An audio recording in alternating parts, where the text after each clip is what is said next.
Hello दोस्तों, नमस्कार। कैसे हैं आप लोग। मैं विष्णु कुमार आप सभी का अपने यूट्यूब चैनल के इस वीडियो पर हार्दिक स्वागत करता हूं। दोस्तों, आज के इस वीडियो क्लासेज में मैं आप लोग के लिए अवतल दर्पण और उत्तल दर्पण के बीच का जो डिफरेंट है उसी को दोस्तों इस वीडियो के माध्यम से बताने वाला हूं।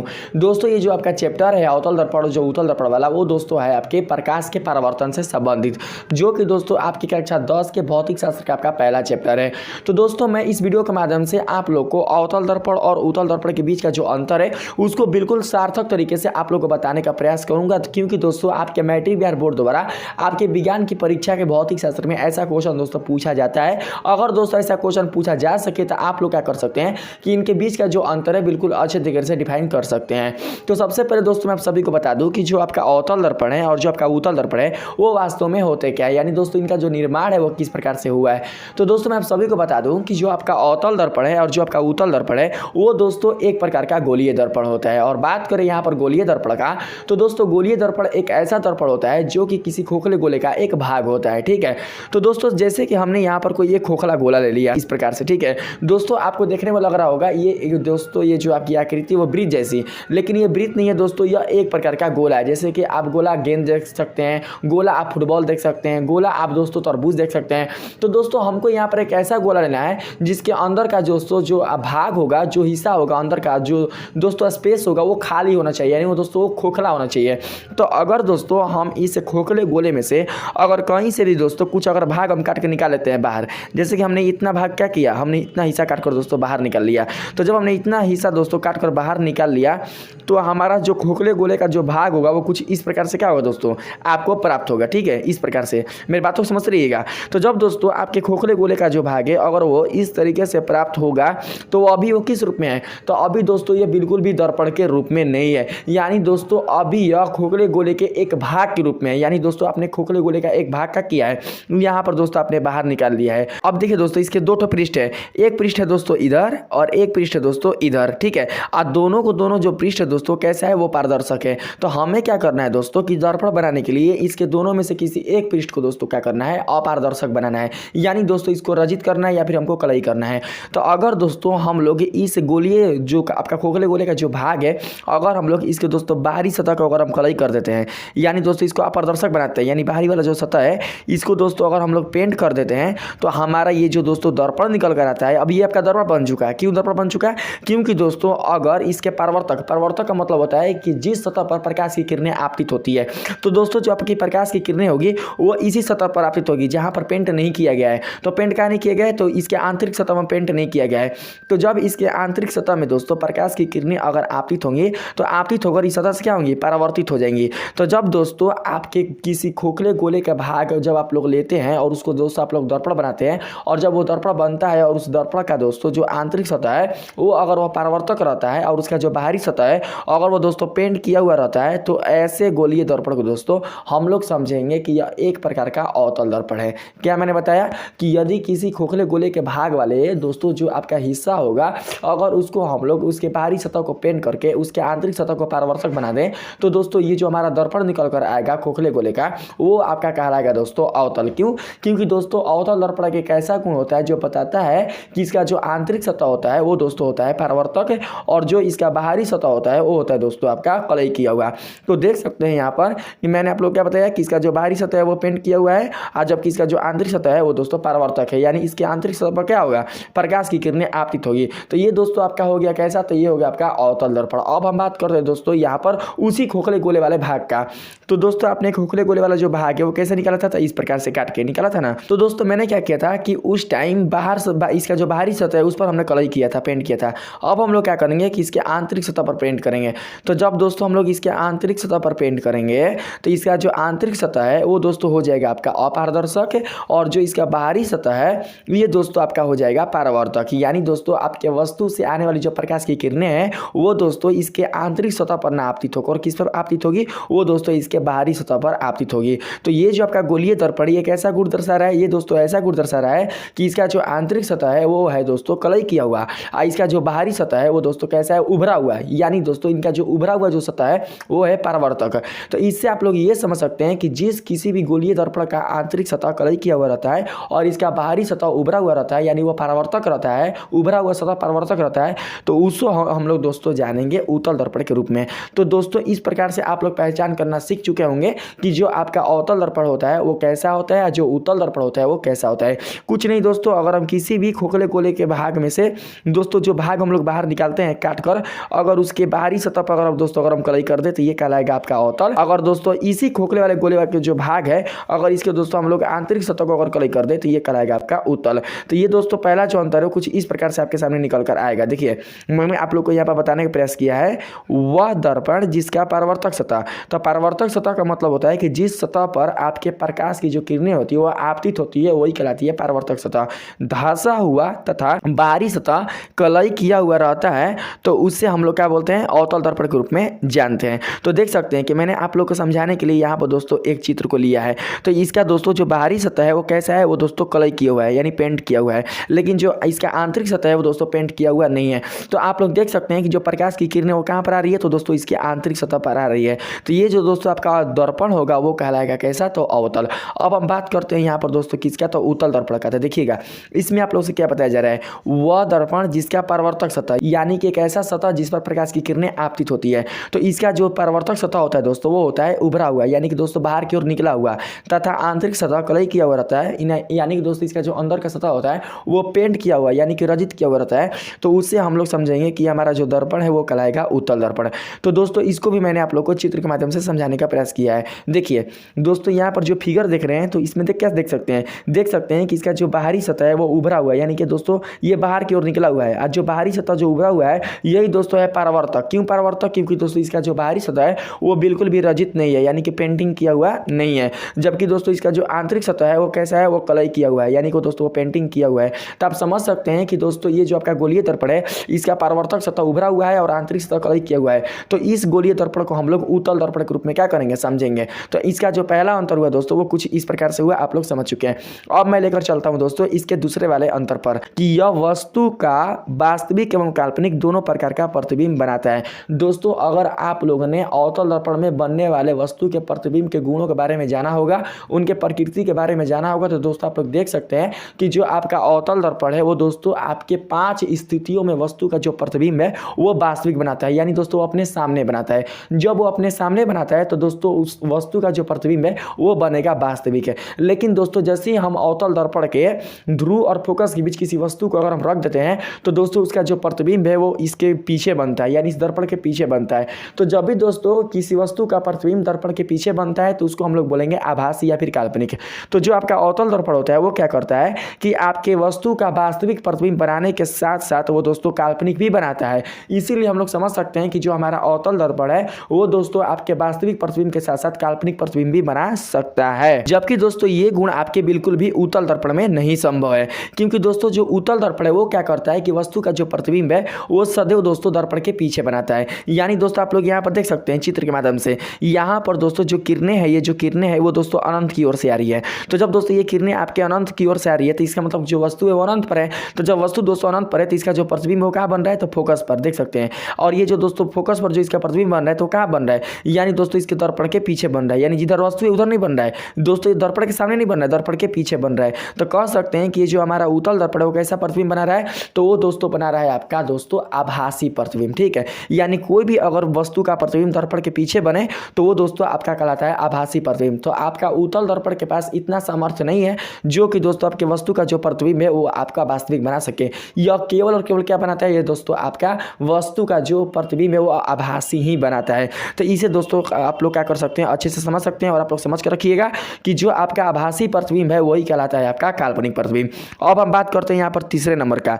इसमें बताया जा रहा है यह वस्तु का बड़ा, छोटा, बराबर अर्थात हर तरह का प्रतिबिंब बनाता है। यानी दोस्तों आपका जो अवतल दर्पण है वो क्या करता है कि वस्तु का बड़ा भी प्रतिबिंब बनाता है, वस्तु का छोटा भी प्रतिबिंब बनाता है और साथ ही वस्तु का दोस्तों बराबर भी प्रतिबिंब बनाता है, यानी उसके बराबर भी प्रतिबिंब बनाता है। यानी कहने का मतलब कि आपका अवतल दर्पण एक ऐसा दर्पण है जिसमें वस्तु के हर तरह के प्रतिबिंब का निर्माण किया जा सकता है, जबकि दोस्तों ऐसा जो गुण है वो बिल्कुल भी उत्तल दर्पण में संभव नहीं है। यानी जो उत्तल दर्पण है दोस्तों वो सदैव क्या करता है कि वस्तु से छोटा ही प्रतिबिंब बनाता है। यानी उत्तल दर्पण में वस्तु का बनने वाला जो प्रतिबिंब होता है दोस्तों वो हमेशा क्या होता है कि वस्तु से दोस्तों छोटा होता है। और साथ ही मैं आप सभी को बता दूं कि जो उत्तल दर्पण होता है वो वस्तु का दोस्तों कैसा प्रतिबिंब बनाता है, तो आभासी आभासी बनाता है। और जो आभासी प्रतिबिंब है वो सदैव दोस्तों सीधा बनता है, वो कभी भी उल्टा नहीं बनता है। तो जब दोस्तों यहाँ पर आपका उत्तल दर्पण वस्तु का आभासी प्रतिबिंब बना रहा है तो कहीं ना कहीं दोस्तों उत्तल दर्पण द्वारा बनाया हुआ जो प्रतिबिंब है वो बनेगा आपका सीधा। तो इसलिए आप लोग यहाँ पर समझ सकते हैं कि यह वस्तु केवल सीधा प्रतिबिंब बनाता है। कौन? तो उत्तल दर्पण। किसका? तो वस्तु का केवल सीधा प्रतिबिंब बनाता है, ठीक है। जबकि यह दोस्तों क्या कर सकता है, सीधा भी बना सकता है, उल्टा भी बना सकता है, बड़ा भी बना सकता है, छोटा भी बना सकता है, अर्थात हर तरह का यह प्रतिबिंब बना सकता है। अब यहाँ पर दोस्तों हम लोग बात करते हैं 4 नंबर में। देखिए 4 नंबर में आप लोग से क्या बताया जा रहा है, इस दर्पण में फोकस दूरी यानी कि दोस्तों आपका F, वक्रता त्रिज्या यानी कि दोस्तों आपका R और वस्तु की दूरी यानी कि दोस्तों आपका U, ये तीनों ही ऋणात्मक होती है। यानी दोस्तों आपके अवतल दर्पण में जो आपकी फोकस दूरी होती है, जो आपकी वक्रता त्रिज्या होती है और जो दोस्तों आपके वस्तु की दूरी होती है वो क्या होती है, वो दोस्तों आपके ऋणात्मक होती है। तो कैसे थे आप लोग इसको समझ कर रखिएगा, क्योंकि दोस्तों जब आपका यहाँ पर अवतल दर्पण का निर्माण करते हैं तो इसका जो बाहरी सतह है दोस्तों वो क्ले की ओर रहता है, ठीक है। और अगर आप लोग दोस्तों यहाँ पर इसका मुख्य अक्ष अगर आप लोग ड्रॉ करते हैं तो यहाँ पर दोस्तों ये हो जाएगा इसका ध्रुव, यहाँ पर हो जाएगा दोस्तों इसका फोकस और यहाँ पर दोस्तों हो जाएगा इसका वक्रता केंद्र। हम लोग क्या करते हैं दोस्तों कि अगर यहाँ पर देखते हैं कि देखिए सारी जो दूरियाँ होती हैं आपके अवतल दर्पण हो या उत्तल दर्पण यानी गोलीय दर्पण में सारी जो दूरियाँ होती है वस्तु की वो ध्रुव से मापी जाती है। तो दोस्तों ये जो आपका ध्रुव है इसको हम लोग जानेंगे मूल बिंदु के रूप में। यानी दोस्तों अगर आप लोगों ने चतुर्थांश को पढ़ा होगा तो उसमें दोस्तों आप लोग ये समझ सकते हैं कि जो आपका चतुर्थांश है वो क्या करता है कि इस तरीके से रहता है, यानी कि ऊपर रहता है आपका y, नीचे रहता है आपका y डैश, इधर रहता है x और इधर रहता है दोस्तों आपका x डैश। यानी दोस्तों इधर की जो दूरियां होगी वो होगी प्लस, इधर की जो दूरियां होंगी वो होंगी आपका ऋणात्मक है। आज जो आपका यहाँ पर जो प्रतिच्छेदी बिंदु है वो कहलाता है आपका मूल बिंदु, जिसको हम लोग O से क्या करते हैं, सूचित करते हैं। तो उसी प्रकार से जो आपका दोस्तों आपका यहाँ पर ध्रुव है P, वो इस दर्पण के लिए कहलाएगा मूल बिंदु। आज जब हम लोग दोस्तों ध्रुव से अगर हम दूरी मापेंगे यानी जब इसका फोकस दूरी मापेंगे F को, तो बताइए किस ओर जा रहा है, तो ये दोस्तों आपके मूल बिंदु से बाईं ओर जा रही है। तो दोस्तों बाईं ओर की जो दूरियां हैं वो क्या कहलाती हैं, वो दोस्तों आपके ऋणात्मक रूप में होती है। तो इस प्रकार समझ सकते हैं कि अगर आपका अवतल दर्पण है तो इसकी फोकस दूरी क्या होगी, ऋणात्मक। यहाँ पर देखिए आपके ध्रुव को वक्रता केंद्र से मिलाने वाली जो दूरियां होती है वो दोस्तों कहलाती है आपका वक्रता त्रिज्या, ठीक है। तो जो वक्रता त्रिज्या जो आपका R है वो भी दोस्तों कहाँ से मापी जा रही है, तो वो दोस्तों आपके ध्रुव से मापी जा रही है, यानी ध्रुव से दोस्तों बाईं ओर मापी जा रही है। तो इसका मतलब ये हुआ कि जो आपका वक्रता त्रिज्या है वो भी कैसा प्राप्त होगा, तो दोस्तों आपका ऋणात्मक ही प्राप्त होगा। और दोस्तों आप लोग ये समझ कर रखिएगा कि कभी भी दोस्तों हम लोग जो वस्तु है उस वस्तु को हम लोग दर्पण के बाईं तरफ ही रखते हैं। तो जब दोस्तों आपके वस्तु दर्पण के बाईं तरफ रहेगी तो उसकी भी जो दूरी होगी वो भी क्या होगी, अवतल दर्पण के लिए ऋणात्मक ही होगी। यानी अगर हम लोग फोकस और वक्रता केंद्र के बीच कोई वस्तु को रख लेते हैं, इसकी दोस्तों दो दूरियां हम लोग मापते हैं, तो इसकी जो दूरी हम लोग कहाँ से मापेंगे, तो दोस्तों मापेंगे हम लोग ध्रुव से। तो जब ध्रुव से हम लोग मापेंगे तो ये इसकी जो दूरी होगी वो कैसी होगी, तो वो दोस्तों ऋणात्मक होगी, यानी माइनस यू ग्रुप में क्या होगा, प्राप्त होगा। तो इस प्रकार से समझ सकते हैं कि आपके अवतल दर्पण में आपकी फोकस दूरी, आपकी वक्रता त्रिज्या और साथ ही दोस्तों आपके वस्तु की जो दूरी होती है वो दोस्तों आपका होती है ऋणात्मक, ठीक है। अब हम बात करें यहाँ पर दोस्तों उत्तल दर्पण में। तो उत्तल दर्पण में यहाँ पर बताया जा रहा है कि इस दर्पण में फोकस दूरी, वक्रता त्रिज्या ये दोनों ही धनात्मक होती है जबकि वस्तु की दूरी ऋणात्मक होती है। तो इसको दोस्तों कैसे समझेंगे, तो आप लोग यहाँ पर फिगर के माध्यम से समझ सकते हैं। यानी दोस्तों यहाँ पर देखिए ये आपका उत्तल दर्पण हो गया, तो यहाँ पर मान के चलते अनंत पर कोई वस्तु है, यहाँ पर जहाँ से दोस्तों वस्तु से क्या हो रही है, आपके अनंत से दोस्तों आपकी वस्तु अनंत पर खड़ी है और वहाँ से दोस्तों आपकी प्रकाशीय किरण आ रही है और ये जो प्रकाशीय किरण है वो उत्तल दर्पण के परावर्तक सतह पर आपतित हो रही है। तो दोस्तों आप लोगों ने जाना कि जो दोस्तों वस्तु की दूरी हो या फोकस दूरी हो या दोस्तों आपकी वक्रता त्रिज्या हो या प्रतिबिंब की दूरी हो, हम लोग सारी दूरियां दर्पण के ध्रुव से मापते हैं। तो दोस्तों अगर हम लोग ध्रुव से वस्तु की दूरी को अगर मापेंगे ध्रुव से, तो बताइए ये दोस्तों आपकी जो वस्तु है वो किस ओर है, तो ये दोस्तों ये जो वस्तु है आपकी वो आपके दर्पण के बाईं ओर है। किसके लिए, तो दोस्तों आपके उत्तल दर्पण के लिए। तो जब आपकी वस्तु आपके उत्तल दर्पण के बाईं ओर है तो उस स्थिति में दोस्तों आपकी जो वस्तु की दूरी होगी वो कैसी होगी, वो दोस्तों होगी ऋणात्मक, ठीक है। जबकि दोस्तों यहाँ पर देख सकते हैं कि ध्रुव से अगर हम लोग फोकस दूरी को मापेंगे यानी दोस्तों P से लेकर F तक, ठीक है, तो P से लेकर F तक दोस्तों जो दूरी होगी वो कहलाती है फोकस दूरी, जिसको हम लोग F से ड्रॉ करते हैं। तो ये दोस्तों आपकी जो फोकस दूरी होगी वो कैसी होगी, तो वो दोस्तों आपका होगी धनात्मक। क्यों, क्योंकि दोस्तों हम लोग उत्तल दर्पण में ध्रुव से क्या कर रहे हैं, जो फोकस दूरी है हम लोग बाईं ओर नहीं बल्कि हम लोग दाईं ओर माप रहे हैं। और दाईं ओर की जो दूरियां होती है चतुर्थांश के माध्यम से, वो दोस्तों कैसी होती है, तो वो दोस्तों होती है धनात्मक, क्योंकि दोस्तों इधर होता है एक्स और इधर होता है दोस्तों एक्स डैश। तो इधर अगर हम लोग दूरियां मापेंगे मूल बिंदु से तो कैसी होगी, धनात्मक। ठीक उसी प्रकार से अगर हम लोग ध्रुव से अगर दोस्तों हम लोग दाईं ओर दूरियां मापेंगे तो हमारी दोस्तों जो दूरियां मिलेंगी वो कैसी मिलेगी, धनात्मक। तो दोस्तों आपके यहाँ पर जो फोकस दूरी होगी आपके उत्तल दर्पण के लिए वो हो जाएगा धनात्मक। और साथ ही अगर दोस्तों यहाँ पर हम लोग ले लें, यहाँ पर वक्रता केंद्र, यहाँ पर दोस्तों अगर हम सी ले लें, मान के चलते हैं सपोज डेट कि वक्रता केंद्र ले लें, तो दोस्तों आपको क्या मिलेगा, आपको दोस्तों मिलेगा वक्रता त्रिज्या। तो ये जो वक्रता त्रिज्या होगा वो भी क्या होगा, वो दोस्तों ध्रुव से दाईं ओर मापा जाएगा। तो ये भी किस रूप में आएगा, तो दोस्तों आपके धनात्मक रूप में ही आएगा। यानी आपके दोस्तों उत्तल दर्पण में आपकी फोकस दूरी और आपकी दोस्तों जो वक्रता त्रिज्या है वो दोस्तों आपके दाईं ओर मापी जा रही है, इसलिए दोनों को दोनों क्या होंगे, धनात्मक होंगे। जबकि दोस्तों आपके उत्तल दर्पण में जो आपकी वस्तु की दूरी है वो बाईं ओर मापी जा रही है ध्रुव से, इसीलिए जो आपकी वस्तु की दूरी है वो दोस्तों ऋणात्मक होगी। तो इस प्रकार से समझ सकते हैं कि आपके उत्तल दर्पण में दोस्तों जो आपकी फोकस दूरी है और जो वक्रता त्रिज्या है ये दोनों ही आपके धनात्मक होंगे, जबकि जो वस्तु की दूरी है वो दोस्तों क्या होगी, आपका ऋणात्मक। ठीक है, अब हम बात करते हैं दोस्तों यहाँ पर 5 नंबर में। इसमें बताया जा रहा है इसमें वस्तु का प्रतिबिंब दूरी धनात्मक या ऋणात्मक भी हो सकता है। यानी कि दोस्तों जो आपका अवतल दर्पण है वो वस्तु के प्रतिबिंब की जो दूरी है वो धनात्मक भी प्रदर्शित करता है और ऋणात्मक भी प्रदर्शित करता है। धनात्मक कब प्रदर्शित करता है, जब दोस्तों वस्तु का जो प्रतिबिंब है वो अवतल दर्पण के सामने बनता है, यानी दोस्तों वास्तविक बनता है। तो दोस्तों आप जानते हैं कि जो आपका अवतल दर्पण है वो वास्तविक और आभासी दोनों प्रकार का प्रतिबिंब बनाता है। तो जब दोस्तों आपका अवतल दर्पण वास्तविक प्रतिबिंब बनाएगा तो उस स्थिति में दोस्तों आपके जो प्रतिबिंब की दूरी होगी वस्तु की वो होगी धनात्मक। और जब दोस्तों आपका अवतल दर्पण वस्तु के दोस्तों जो प्रतिबिंब है उसको बनाएगा आभासी, तो उस स्थिति में दोस्तों आपके वस्तु के प्रतिबिंब की जो दूरी होगी वो होगा आपका ऋणात्मक। क्यों, क्योंकि दोस्तों उस स्थिति में आपका जो वस्तु के प्रतिबिंब जो होगा वो अवतल दर्पण के पीछे बनेगा। जब दोस्तों आपका अवतल दर्पण के पीछे बनेगा तो उस स्थिति में जब हम लोग ध्रुव से मापेंगे, ध्रुव से उस दूरी को मापेंगे, किसको, दूरी को, प्रतिबिंब की दूरी को, तो दोस्तों किस रूप में मिलेगा आपको, धनात्मक रूप में। बाकी केसेस जितने भी दोस्तों आपके प्रतिबिंब अगर दर्पण के सामने बनेंगे तो वो सारे जो प्रतिबिंब की दूरियां होंगी वो कैसे मिलेंगे दोस्तों, तो ऋणात्मक। यानी कि दोस्तों अगर सब मिलाकर कहें तो आपका जो दोस्तों अवतल दर्पण है वो वस्तु के जो प्रतिबिंब की जो दूरी है वो धनात्मक और ऋणात्मक दोनों प्रकार क्या करता है, प्रदर्शित करता है। जबकि दोस्तों आपका जो उत्तल दर्पण है वो क्या करता है कि आपके वस्तु के जो प्रतिबिंब की जो दूरी है वो केवल क्या करेगा, धनात्मक ही प्रदर्शित करेगा। यानी दोस्तों मैंने यहाँ बताया है कि वस्तु का जो प्रतिबिंब दूरी है वो सिर्फ धनात्मक होती है। ठीक है, किसमें, तो दोस्तों आपके उत्तल दर्पण में। तो देख सकते हैं यहाँ पर जो प्रतिबिंब कहाँ बन रहा है, यानी कि अनंत पर वस्तु है तो इसका प्रतिबिंब बन रहा है मुख्य फोकस पर। ठीक है, तो मुख्य फोकस पर यानी ध्रुव से अगर हम दोस्तों ध्रुव से अगर हम लोग दूरियां मापेंगे प्रतिबिंब की, यानी कि यहाँ पर दोस्तों क्या है, आपका प्रतिबिंब है, अगर दूरियां मापेंगे तो ये किस ओर मापी जा रही है, तो दोस्तों ये मापी जा रही है ध्रुव से, यानी कि दाईं ओर मापी जा रही है। तो दोस्तों दाईं ओर की जो दूरियां है वो कैसी होती है, वो दोस्तों धनात्मक होती है। यानी कि उत्तल दर्पण में वस्तु के प्रतिबिंब की जो दूरी होगी वो होगी धनात्मक, जबकि दोस्तों आपके अवतल दर्पण में कोई दोस्तों जरूरी नहीं है कि वो धनात्मक ही होगी, ऋणात्मक और धनात्मक दोनों में से कोई भी एक हो सकती है, यानी दोस्तों दोनों हो सकती है। ठीक है, अब हम बात करते हैं यहाँ पर 6 नंबर में। इसमें बताया जा रहा है अवतल दर्पण वस्तु के 6 स्थितियों में प्रतिबिंब का निर्माण कर सकता है, यानी 6 स्थिति में। तो दोस्तों आप लोगों ने अगर पढ़ा होगा अवतल दर्पण में प्रतिबिंब बनने की जो स्थिति है उसको अगर आप लोगों ने पढ़ा होगा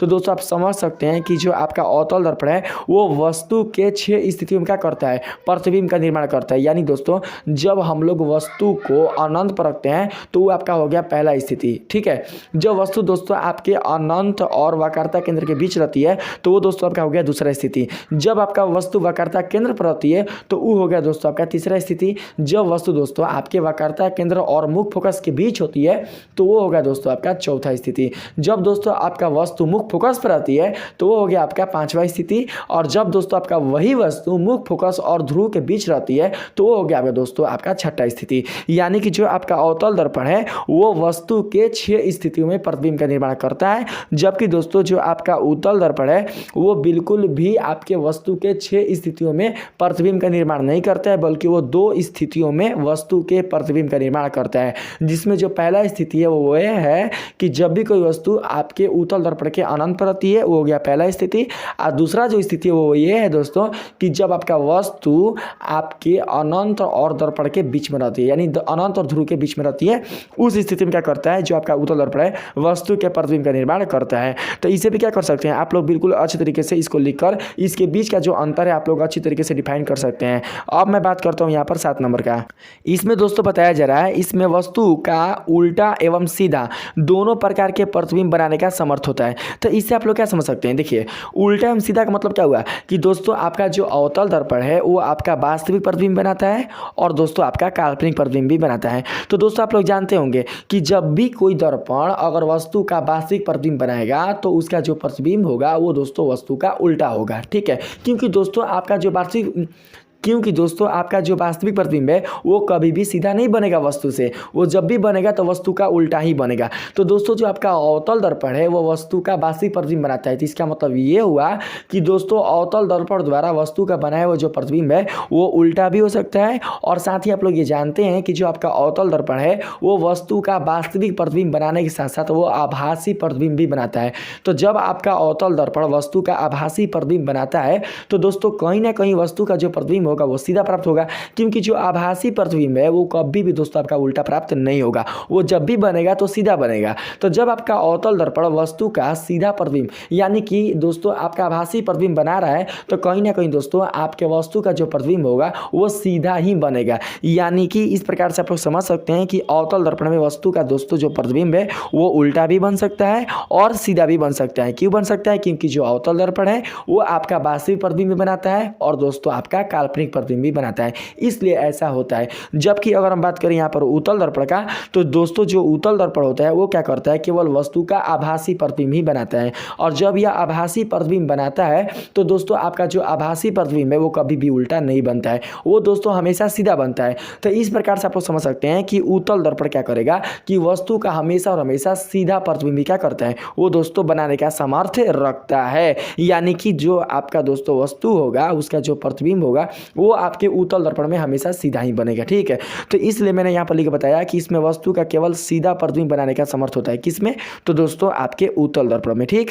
अब यहाँ पर देखिएगा 8 नंबर में आप लोग से क्या बताया जा रहा है, इसमें बिंब को दर्पण से थोड़ा दूर करने पर उसके प्रतिबिंब का आकार बढ़ता है, किसमें? तो दोस्तों आपके अवतल दर्पण में। यानी दोस्तों अगर आप लोग अवतल दर्पण के सामने किसी वस्तु को अगर रख दें, अगर उस वस्तु को दोस्तों अगर आप लोग थोड़ा सा दर्पण से दूर करिएगा तो उस स्थिति में क्या होगा कि आपके वस्तु का जो आकार होगा दोस्तों वो यानी कि वस्तु के प्रतिबिंब का आकार वो क्या होगा कि वो बढ़ना शुरू कर देगा। आप लोग मेरी बातों को समझिएगा कि जब भी अवतल दर्पण के सामने यानी कहीं पर भी अगर दोस्तों आपका वस्तु रखा हुआ है तो जब हम दोस्तों इस वस्तु को अवतल दर्पण से दूर करेंगे यानी दोस्तों हम लोग यहाँ कर देंगे तो इसका जो प्रतिबिंब बनेगा वो दोस्तों इसके पहले वाले प्रतिबिंब की तुलना में वो बड़ा बनेगा, यानी दोस्तों इसका जो आकार होगा वो बढ़ जाएगा। जबकि इसी का ऑपोजिट क्या है आपका दोस्तों उत्तल दर्पण में है। यानी कि दोस्तों अगर आप लोग उत्तल दर्पण के सामने कोई वस्तु को रख देते हैं, अगर उस वस्तु को दोस्तों उस दर्पण से थोड़ा दूर करते हैं तो उसका जो प्रतिबिंब होगा दोस्तों वो बढ़ने की वजह क्या होता है कि उसके प्रतिबिंब का जो आकार है वो दोस्तों घट जाता है, ठीक है। तो यहाँ पर आप लोग समझ सकते हैं कि अवतल दर्पण क्या करता है कि अवतल दर्पण के सामने कोई वस्तु रखिएगा तो उस वस्तु को दोस्तों अगर दर्पण से दूर लेकर जाइएगा तो उसके प्रतिबिंब का आकार बढ़ता है। जबकि दोस्तों उत्तल दर्पण के सामने अगर कोई वस्तु रख दिया जाए, अगर उस वस्तु को दर्पण से अगर हम लोग दूर करते हैं तो दोस्तों उसके प्रतिबिंब का जो आकार है वो घट जाता है, ठीक है। तो ये दोस्तों आपका था 8वां आपका अंतर। अब देखिएगा यहाँ पर 9वां अंतर में आप लोग से क्या बताया जा रहा है। 9वां वाला जो अंतर इसमें बोला जा रहा है अवतल दर्पण में वास्तविक प्रतिबिंब के लिए आवर्धन ऋणात्मक एवं आभासी प्रतिबिंब के लिए धनात्मक होता है। यानी दोस्तों जब आपका अवतल दर्पण वास्तविक प्रतिबिंब बनाएगा तो उस समय उसका जो आवर्धन होगा वो होगा आपका ऋणात्मक, और जब आपका अवतल दर्पण वस्तु का आभासी प्रतिबिंब बनाएगा तो उस समय उसका जो आवर्धन होगा वो होगा दोस्तों हमेशा धनात्मक। तो आप लोग समझिएगा कि अवतल दर्पण द्वारा वस्तु का जो प्रतिबिंब आभासी बनेगा तो उसका जो आवर्धन होगा वो होगा धनात्मक, अगर उसी दर्पण द्वारा वस्तु का जो प्रतिबिंब अगर वास्तविक बनेगा तो दोस्तों उसका जो आवर्धन होगा वो होगा आपका ऋणात्मक, ठीक है। अब हम बात करते हैं यहाँ पर देखिए उत्तल दर्पण में। तो उत्तल दर्पण में जो आवर्धन होगा वो हमेशा क्या होगा तो वो दोस्तों हमेशा धनात्मक होगा। क्यों धनात्मक होगा? क्योंकि दोस्तों उसकी जो फोकस दूरी होती है वो भी धनात्मक होती है। क्योंकि दोस्तों आपको पता है कि उत्तल दर्पण की जो फोकस दूरी होती है वो धनात्मक होती है, इसीलिए दोस्तों ये क्या करेगा उत्तल दर्पण कि वो हमेशा हमेशा अपना आवर्धन धनात्मक ही निर्मित करेगा, ना कि ऋणात्मक निर्मित करेगा, ठीक है। जबकि दोस्तों आपके अवतल दर्पण में जो फोकस दूरी होती है वो धनात्मक भी होती है और ऋणात्मक भी होती है, इसीलिए दोस्तों यहाँ पर इसका जो आवर्धन होगा वो धनात्मक भी होगा और आपका ऋणात्मक भी होगा, ठीक है। अब देखिए यहाँ पर 10 नंबर में आप लोग से क्या बताया जा रहा है, यह किरणों को अभिसरित करता है। अभिसरित का मतलब समझ रहे हैं? जो बच्चे अगर अभिसरित के बारे में नहीं जान रहे होंगे तो इसे दोस्तों मैंने यहाँ पर लिख दिया है शॉर्ट में, केंद्रित यानी कि दोस्तों एक बिंदु पर। देखिए जैसे कि मान के चलते हैं कि यहाँ पर कोई प्रकाश की किरणें एक बिंदु पर मिल रही है ना, इस तरीके से एक बिंदु पर मिल रही है, तो हम लोग क्या समझेंगे कि अभिसरित कर रही है, यानी कि एक बिंदु पर मिला रही है। यानी दोस्तों जो किरणें हैं, किरणों का जो पुंज है, किरणों का जो समूह है, एक बिंदु पर मिल रहा है, यानी फैल नहीं रहा है, बल्कि वो दोस्तों एक बिंदु पर आकर केंद्रित हो रहा है। तो इसको दोस्तों हम लोग जानेंगे कि क्या कर रहा है, अभिसरित कर रहा है। तो जो आपका अवतल दर्पण होता है वो क्या करता है, वो किरणों को अभिसरित करता है। यानी कि दोस्तों अगर हमने यहाँ पर अवतल दर्पण बनाया, ठीक है, अवतल दर्पण बनाया, अगर अनंत से कोई वस्तु से, अगर अनंत से भी कोई वस्तु से अगर प्रकाशीय किरण दर्पण के परावर्तक सतह पर आपतित होती है तो वो क्या होता है दोस्तों, वो दर्पण के मुख्य फोकस से क्या होगा, वो गुजरेगा। फिर अगर एक किरण आएगा तो दर्पण के मुख्य फोकस क्या होगा, गुजरेगा। फिर अगर दोस्तों अनंत से कोई वस्तु से अगर दोस्तों प्रकाशीय किरण आएगा तो दर्पण के मुख्य फोकस से गुजरेगा। तो देख सकते हैं सब कहाँ मिल रहा है, सब मुख्य फोकस पर मिल रहा है ना। तो ये क्या कर रहा है दोस्तों, यह दोस्तों मुख्य फोकस पर जो आपकी प्रकाशीय जो किरणें हैं उसको केंद्रित कर रहा है, यानी कि वो अभिसारित कर रहा है।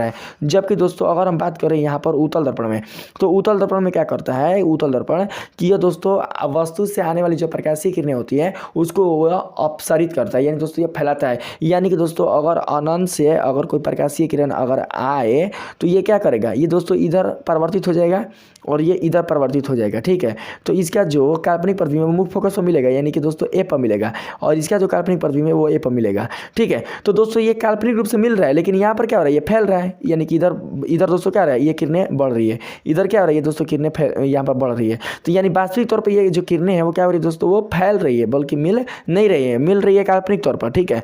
तो जब ये किरणें क्या कर रही है यहाँ पर दोस्तों फैल रही है, तो हम लोग समझेंगे कि जो हमारा उत्तल दर्पण है वो क्या करता है, किरणों को अपसारित, यानी कि वो दोस्तों क्या करता है, फैलाता है। कौन, तो आपका उत्तल दर्पण। तो ये दोस्तों था आपका 10वां नंबर। अब हम बात करें यहाँ पर 11वां नंबर का, तो 11वां नंबर में दोस्तों आपको यहाँ पर बताया जा रहा है इसकी आवर्धन जो क्षमता होती है वो 1 से कम, यानी कहने का मतलब कि जब दोस्तों आपके अवतल दर्पण का फोकस दूरी ऋणात्मक होगा तो इसका जो आवर्धन क्षमता होगा वो होगा ऋणात्मक। तो जो ऋणात्मक वाली जो संख्याएं होते हैं वो हमेशा क्या होते हैं, तो दोस्तों हमेशा 1 से कम ही होते हैं, यानी कि दोस्तों 0 से कम होते हैं, ठीक है, 0 से कम होते हैं, या 1 या उससे अधिक होता है, ठीक है। तो उससे अधिक आने का मतलब कि आप लोग समझ सकते हैं कि जब दोस्तों आपके अवतल दर्पण की फोकस दूरी जब आपका धनात्मक हो जाएगा तो धनात्मक होने का मतलब कि 0 से बड़ा, ठीक है, 0 या फिर 0 से बड़ा, बात को समझ रहे ना।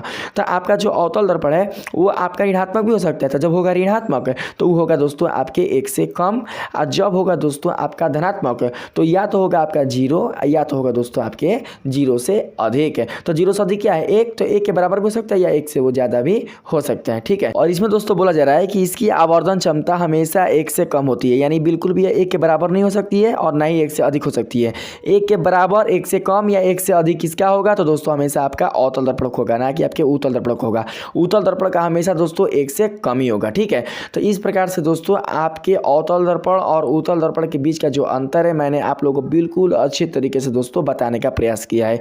अगर दोस्तों आप लोग इसके अंतर को अच्छे तरीके से स्पष्ट कर लेते हैं, इसको दोस्तों रिमेंबर कर लेते हैं अच्छे से दोस्तों, आप लोग अवतल दर्पण और उत्तल दर्पण के बीच के अंतर को दोस्तों आप लोग समझ जाते हैं, तो दोस्तों अगर आपके एग्जाम में अगर ऐसा क्वेश्चन पूछ दें तो आप लोग बिल्कुल भी दोस्तों इसको लिखने में गड़बड़ाइएगा नहीं, बिल्कुल अच्छे तरीके से लिख पाइएगा, और साथ ही दोस्तों आपका इस पर जो नंबर है बिल्कुल अच्छे तरीके से मिल पाएगा। और मुझे उम्मीद है कि दोस्तों आप लोगों ने अवतल दर्पण और उत्तल दर्पण के बारे में बिल्कुल अच्छी तरीके से जानकारी को हासिल किया होगा, और साथ ही आप लोग मेरी इस वीडियो के माध्यम से दोस्तों बहुत सारे अवतल दर्पण और उत्तल दर्पण के गुणों के बारे में भी जाना होगा। तो दोस्तों अगर आपको ये वीडियो अच्छी लगी है, इस वीडियो के माध्यम से दोस्तों आप लोग को अवतल और उत्तल दर्पण के बारे में बहुत सारी जानकारियों का दोस्तों अगर आपको पता चला होगा, या दोस्तों आपको मेरी इस वीडियो के माध्यम से अवतल दर्पण और उत्तल दर्पण से रिलेटेड जो आपके कंफ्यूजन होंगे वो सारे अगर दोस्तों आपके क्लियर हो चुके होंगे, तो प्लीज़ दोस्तों मेरी इस वीडियो को लाइक कीजिएगा, सब्सक्राइब कीजिएगा, और पसंद है तो अपने दोस्तों में भी शेयर कीजिएगा।